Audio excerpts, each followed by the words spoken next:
God is not only a covenant-making God, but He's a covenant-keeping God.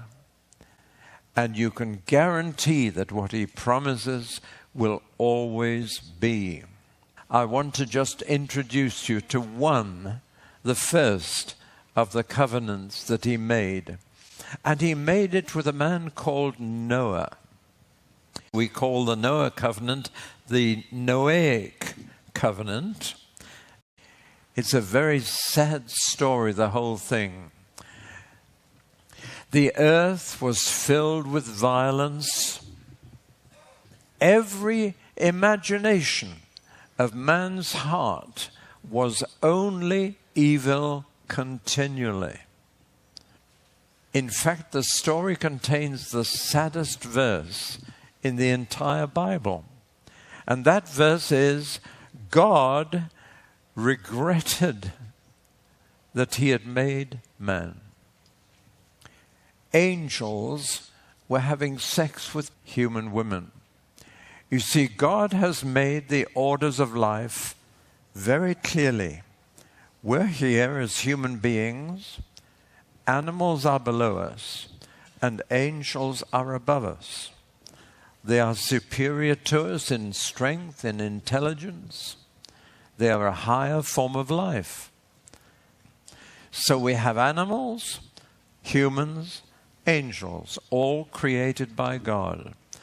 And God has absolutely forbidden sex between those three different orders of life. Whether it's between humans and angels, humans and animals, or angels and animals, those are disgusting relationships to God.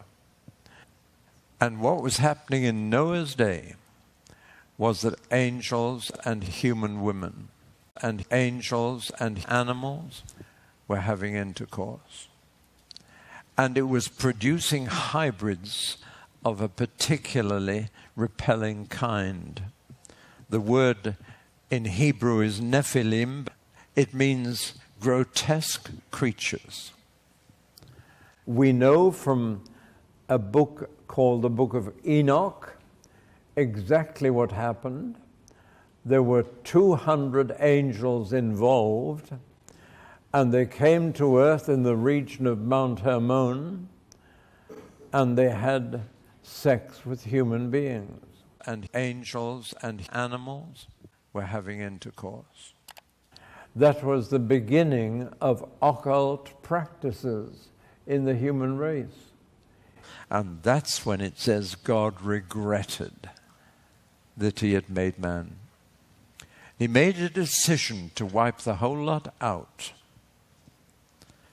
But He found one man who was living right and who had taught his family to live right. And he had a wife, 3 sons, 3 daughters-in-law. And because that man's influence on his family was such, God said, I'm not going to destroy them all. And He told the man to build a boat. And you know the rest of the story. Noah was saved. When Noah came out of the ark, God made the first covenant. I establish my covenant with you, and with your descendants after you, and with every living creature of all flesh.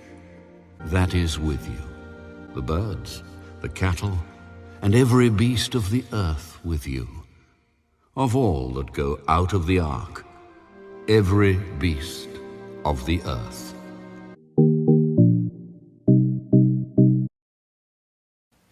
And He promised, never again shall all flesh be cut off by the waters of the flood. Never again shall there be a flood to destroy the earth. The waters shall never again become a flood to destroy all flesh. And the fear of you and the dread of you shall be on every beast of the earth, on every bird of the air, on all that move on the earth. and on all the fish of the sea. They are given into your hand.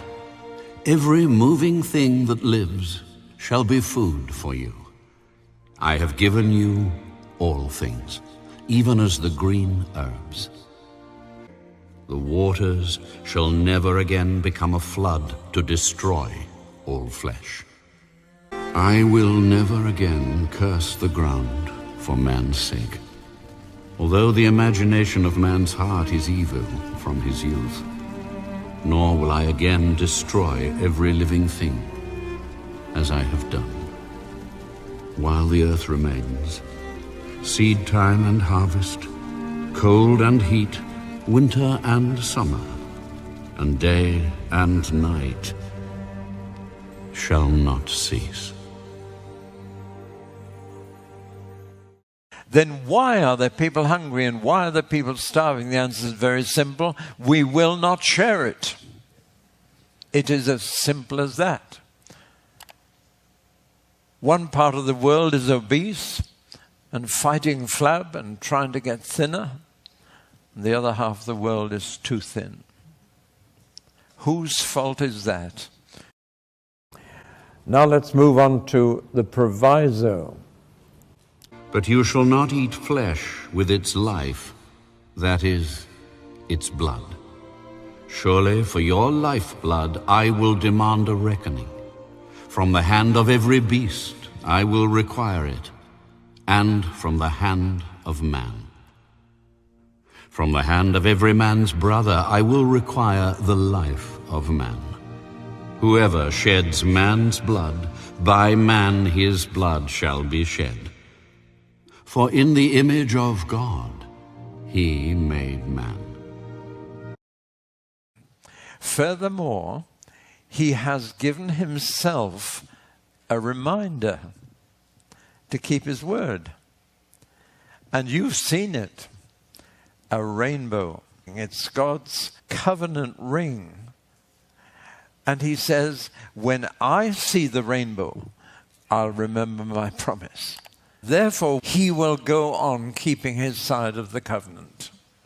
God has kept the covenant of Noah, and Jesus himself referred to it in the Sermon on the Mount when he said, God sends his sun on the good and the evil. He sends his rain on the just and the unjust.